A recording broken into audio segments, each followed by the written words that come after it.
My name is Alessi Marjorie. I come from Westnile, and today I will be pitching about voices from the borderlands, not borderlines, lands.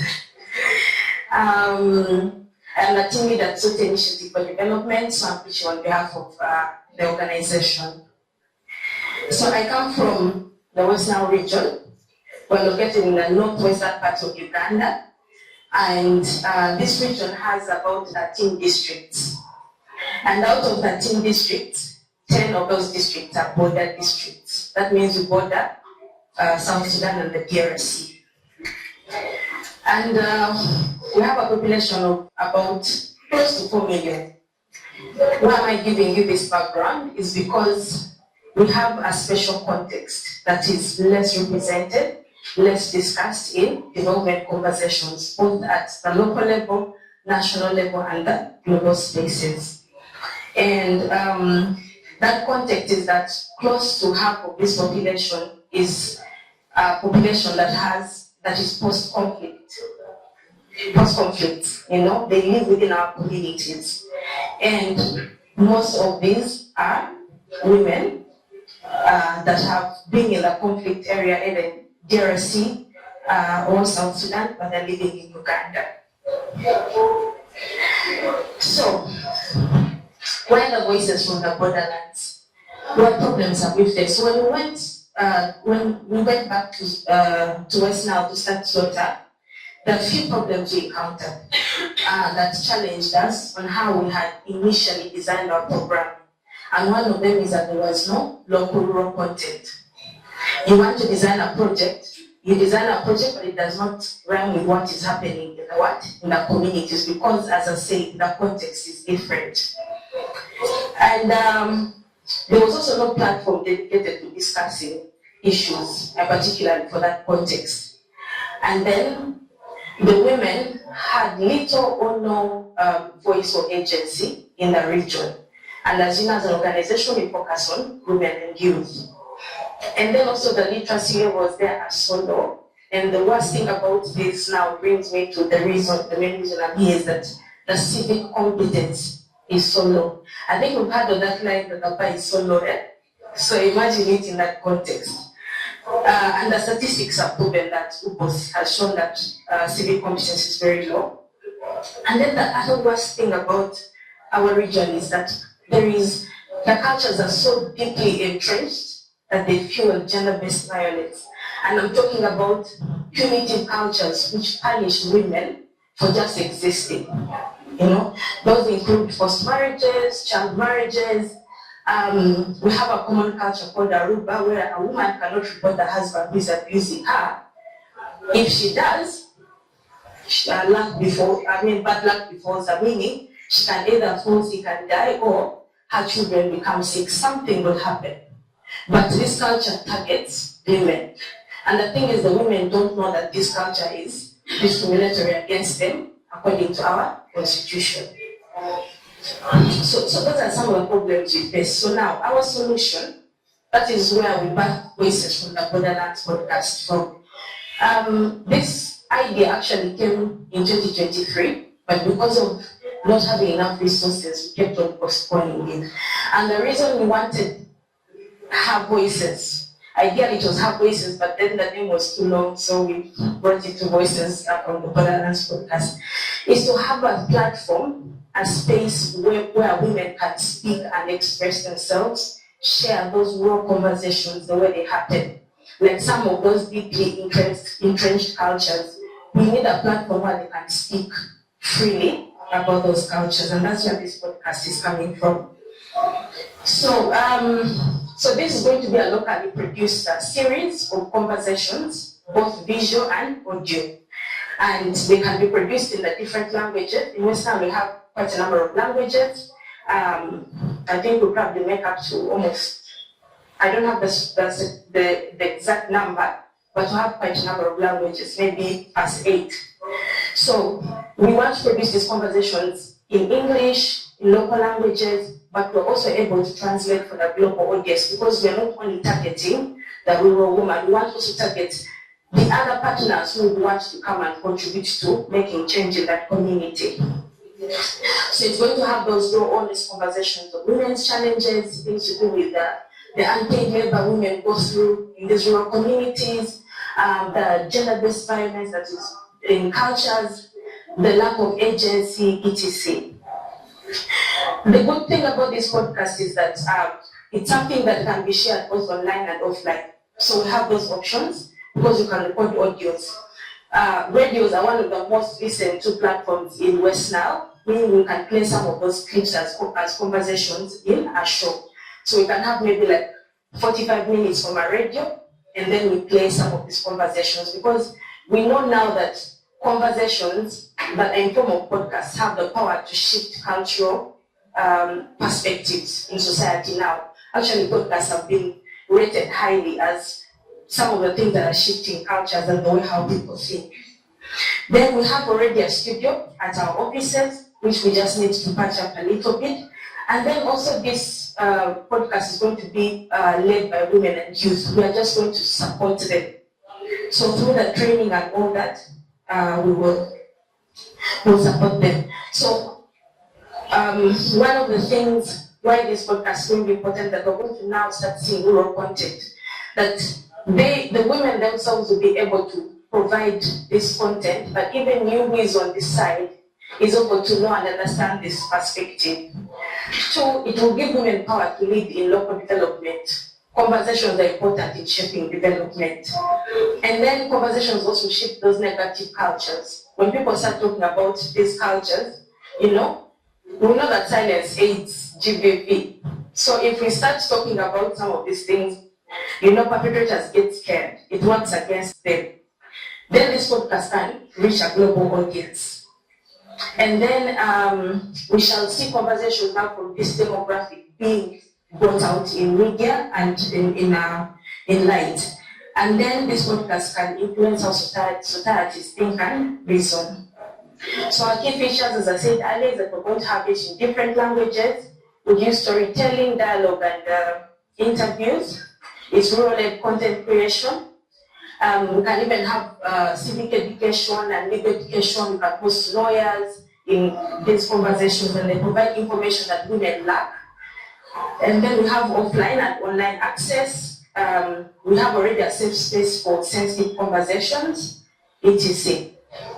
So our impact, we want to, in the first year between now and next year, want to reach 500 women and youth through the different platforms. We're going to try as much as possible to make sure that we use all the available platforms, whether social media, whether radios and all that. And the beauty about Westnile region is that there's growing use of social media, especially people really watch local content in Westnile. So it will work in our favor. And then we want to produce about 20 episodes this year. And then we shall have community listening hubs. So there's something in Westnile whereby if you want to have the community participate, watch like a movie, just organize a big screen or projector, you invite them one evening, maybe get some drinks, you sit, you watch, you discuss, and you've already changed perspectives of what? Of people in the community. And we have enough space in our office to do this. And then we want to influence local attitudes, cultures, and policy. We want these conversations to start tickling people. Policymakers start thinking, beyond just the stories they tell us. If they know that people are now becoming civically competent, they will also start to change, some of the policies. And then we shall also have, we are targeting to train about 10 rural women and youth to support us. Most of it at the beginning will definitely be voluntary. And that's a power of grassroots mobilizing. You'll find that communities themselves will be able to support us to move this forward. So I want us to look at what we've done so far as Zoota. As I said earlier, that we know that the funds for movement are not going to help us complete this project. So that's why we're also taking in our own initiative, so that these funds, in case we are lucky today, they'll actually help us move a step ahead. First, we already have a studio at our office. We just need to finish designing it. We already have the social media accounts. We already purchased some equipment, some studio lights and a laptop the evidence is here. So now this takes us to how we shall use the funds. We still have some equipment that we need to add that we have not yet acquired. We need to finish designing our office studio because some conversations will be sensitive, so we need to have a safe space. And then it will also support us, the fund will also support us to shoot at least the first 20 episodes this year. Then how do we intend to sustain and grow the podcast? First, we are so lucky that we have a big office space. But secondly, we're going to enter into long-term partnerships with the different radio stations and different platforms that can support us to move forward. We also have the potential to scale to a national podcast network. And also, we are also looking at the more views and engagements we'll have, we'll possibly have also brand deals, etc. And then also we are going to continue doing fundraising to also have better quality content and the like. Allow me, because the judges have how much time should study this. I'm actually concluding. Yes, thank you. So, in conclusion, I just want this audience to think about this, that if we take another day by silencing the voices of women, meaning rural women's voices are still going to be unheard of, especially in the Westnile context, and also their freedom is still going to be limited. So this platform is supposed to help us, to help women learn to talk about their issues that affect communities, and we look forward to better change for Westnile.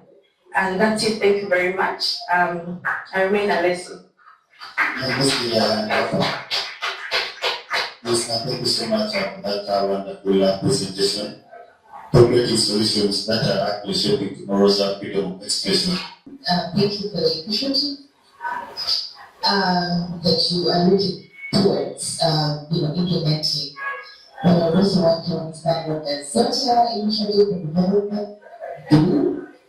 I was handing a bit during the presentation. I wasn't sure whether you have some episode already produced or not. Yes, maybe that would just be the clarity. Should I answer that? Okay. Thank you. Apologies for that, actually. I didn't just give my mind. So, Zoota Initiative for Development to work in transborder communities. Our main areas are GPV, and in GPV especially, this context has cross-border trade. So our focus has been mostly on trade-facilitated GPV, and we work on issues of women who walk across the borders, 10 to 20 kilometers to go and do business and come back. There's a GPV that they face. So we work in that context, and then we also work on with young people still in the rural communities, and then we also do a lot of policy advocacy, and then also we are part of grassroots movements for women's rights. Yeah. So just for us to get started, what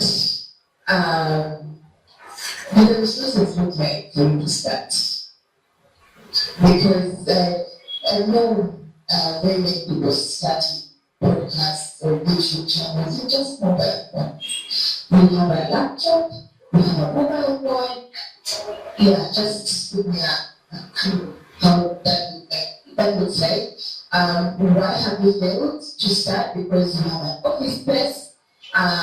Secondly, you have this idea since 2023. Yeah. Well, like I said, when we got there as an organization, the reality that hit us is that we hadn't understood the context. We knew we had gone to make change in the society, but the context in which we are in is what we didn't know.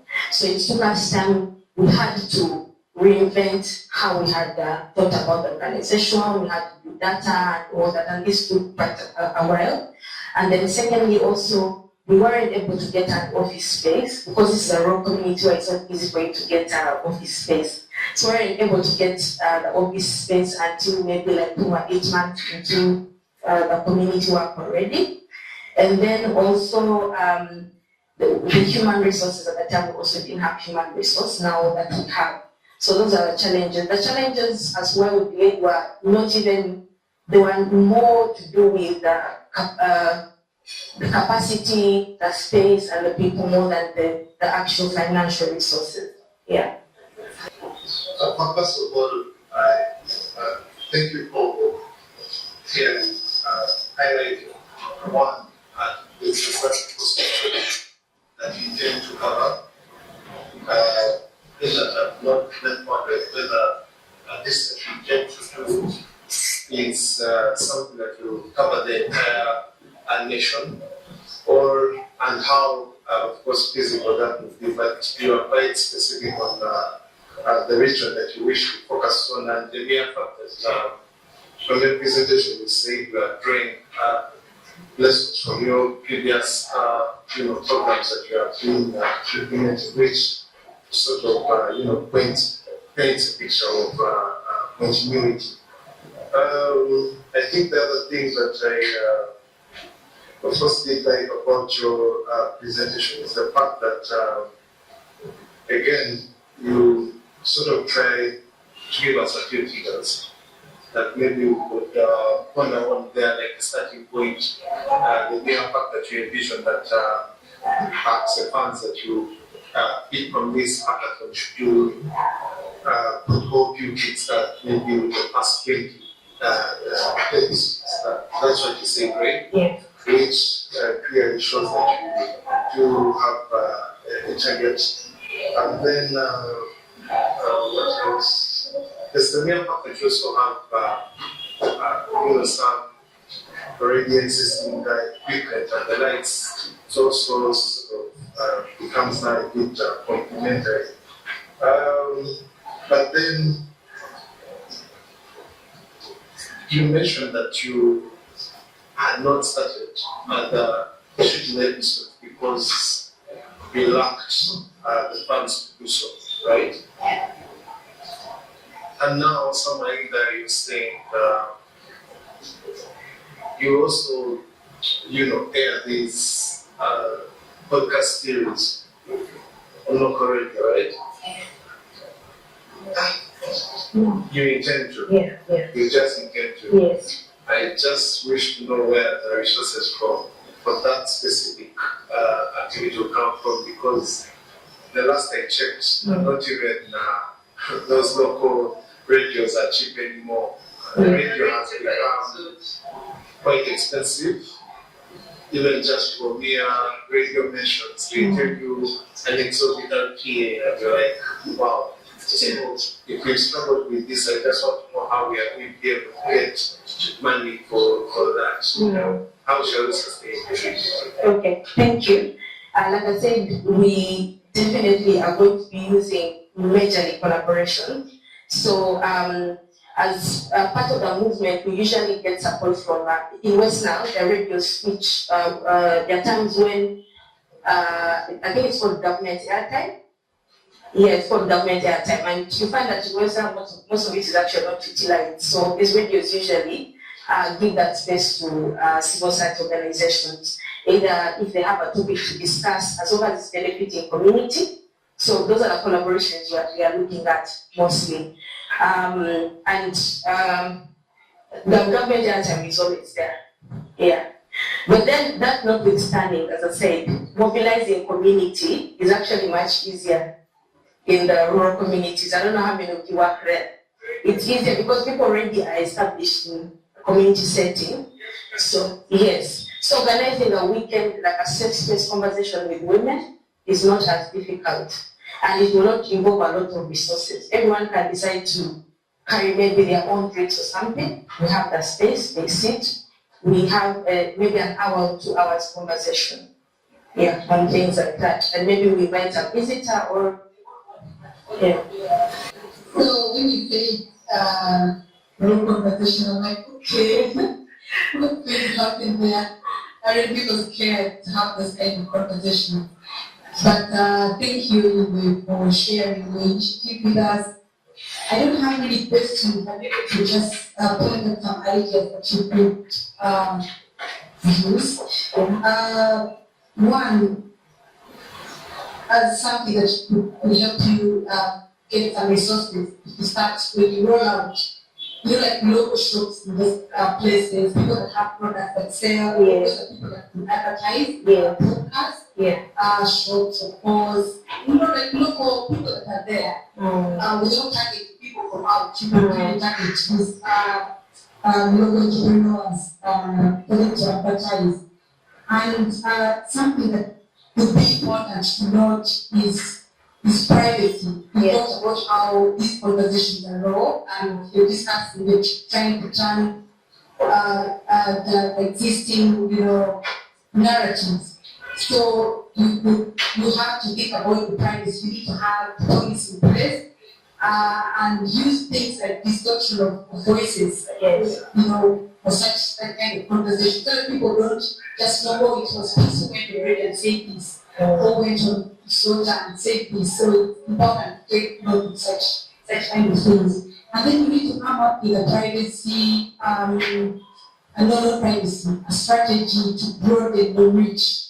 I know very well that in rural communities, radio is really listened much, and listened to very much. So, for instance, a listening group in your advocacy, because that to do advocacy, it's very important to use such approach that people can come together. Even someone who does not own a phone or radio, if a neighbor has, they could form themselves into. This is long-term plan, that's something we could have. That people could form themselves into groups, listening groups, so that they can broaden the reach, because I guess this content will be vital to them. Otherwise, I think that's it. I think that's coming. But thank you for your time, everybody. Thank you.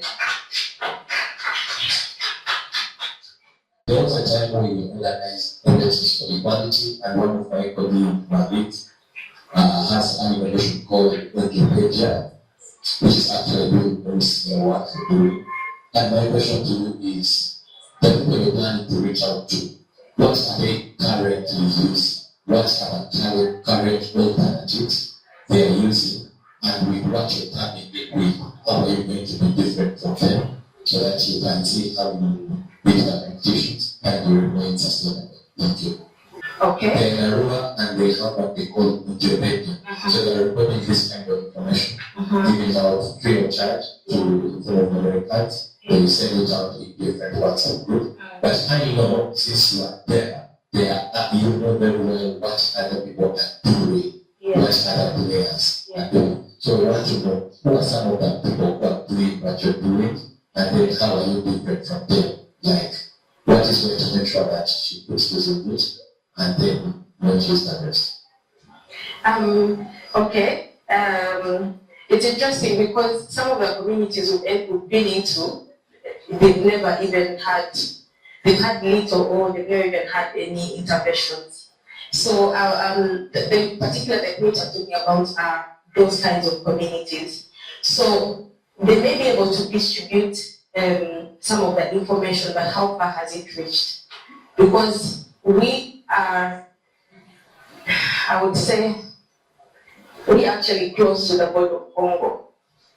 Interventions in those communities is a bit low. So maybe they're more in the city area and all that, but in the context we've been working, it's still raw and some of the areas are touched. Yeah. But anyways, what will make us different is that one, we want to reach those very communities where people even fear to go, like in the border areas. Yeah. Those are the women we want to access, and those are the stories we want to tell. The other different thing is, especially on the side of DRC, there's been a lot of intervention, of course, on the side of South Sudan and Uganda. But when you look at DRC and Uganda, the intervention has been low. People are not aware that there are people living from post-conflict communities in DRC that are living on the side of Uganda. So that is also a very new demographic that has not received enough intervention. And what will make us different again is that we're going to have those community listening hubs, which is very important for us in building communities and especially affecting collective change. Yes, you will allow me to stand, but worry not, I'm not going to take a lot of time. Both you and I are hungry. Once again, let's give our dear contestants a round of applause. While listening to their experiences about today's event, one thing came out clearly that they actually picked the most important point, which was ideally the intention of this entire event, that at the end of this day, what we are actually focusing on is not the very, very, very small cash that we are picking out of this, but the ideas that we are building, and that each one of us is actually going to collaborate with one another to make sure that we improve or that we help women and girls access their information more, or that they can freely express themselves, especially on various social media platforms. So I'll just make my quick comments. The first one being, how we came to the final decision that shall be read to you very soon. The first one is that we were looking out for basically proposals that spoke towards gender responsiveness. Should you have had any proposal that was not in any way or sort of lacked in terms of gender responsiveness, then chances are very high you might not have made it to the top 3. But that, besides the point, it only means that we just need to fine-tune our project to make sure that it is gender responsive, and then who knows, together with one of us in this room, we could pick it up. We're also looking at aspects of sustainability that every other year, so many organizations will organize, tech hackathons. But what also does matter is how possible is it going to be that we continue these interventions, okay? That once the small monies are done, is this intervention, is this project going to be sustained? So that was also another area of interest.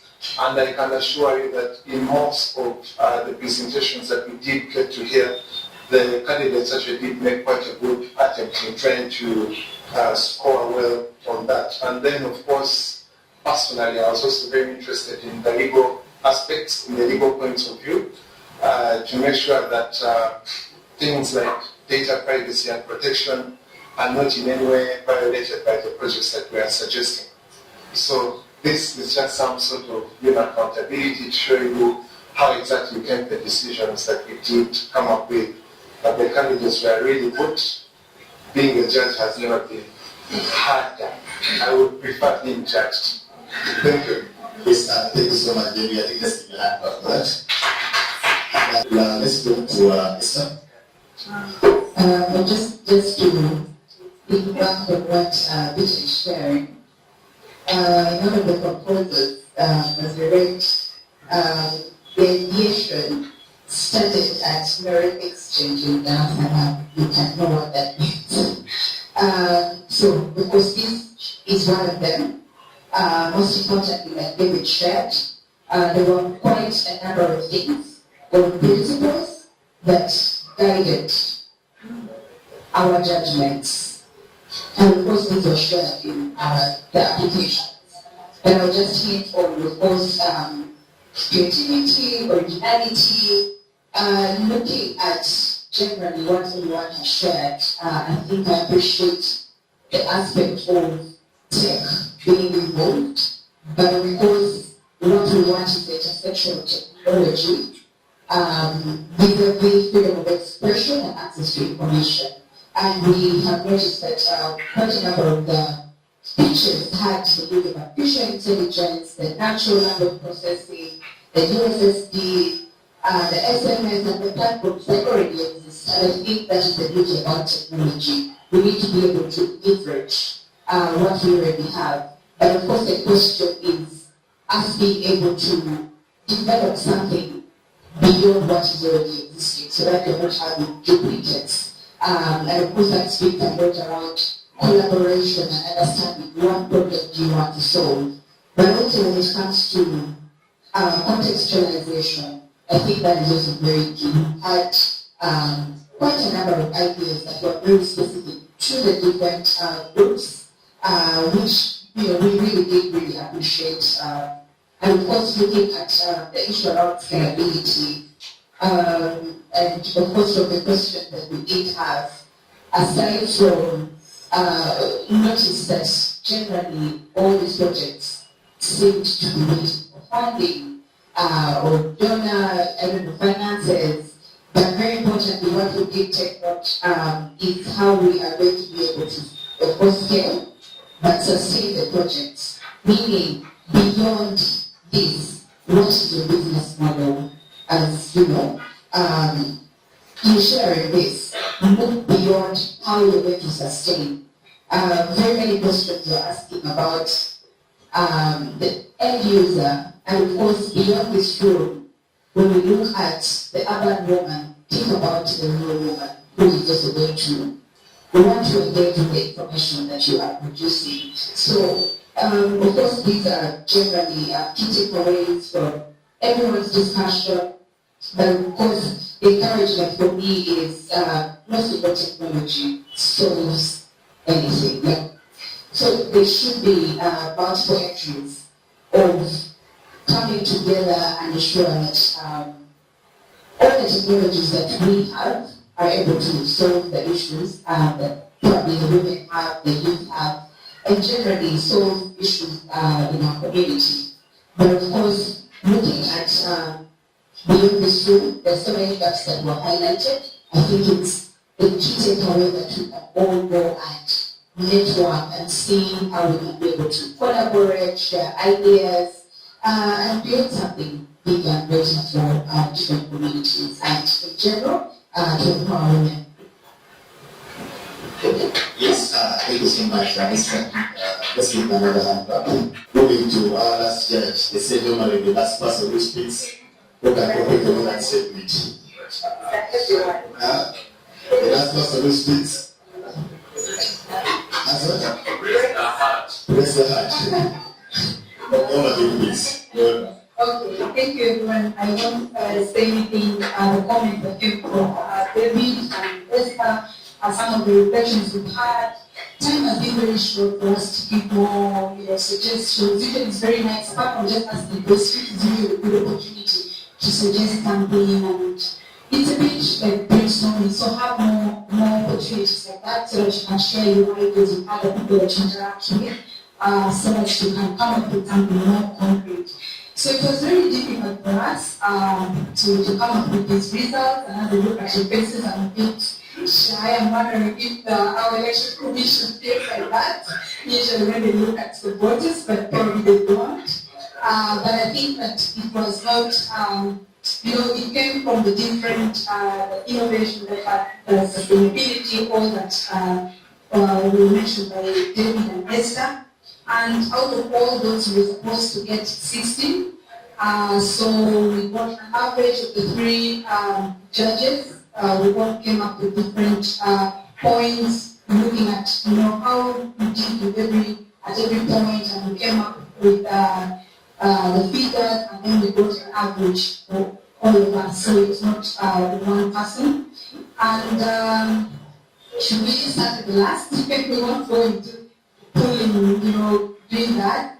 But I think when we mention your name, we can go in front so that we can also prepare for the photo, and then we will also give, yes, the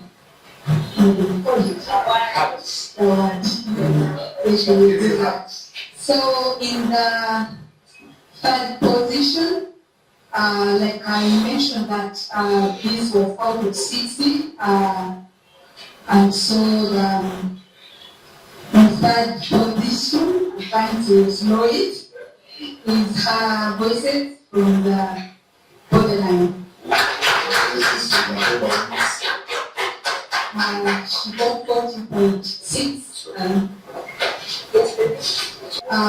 in second position, this innovation got 41, which is Gamba movement. It's already happening. And then in first position, again, yes, so the first position, the first innovation got 45.6, sorry, correct, 45.6. And I said, he's a caller out of 60. It is GPP, yes.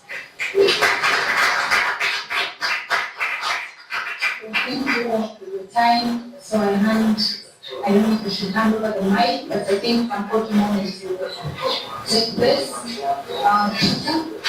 Yes, thank you so much. Thank you so much. This and Arua judges and Arua participants. Normally, being an analyst from this type of hackathon is already winner and all that. And I think let's look at it not as a platform that's probably winning money or something like that, but we got a perspective of networking, knowledge sharing, and also creating avenues for collaborations in the future.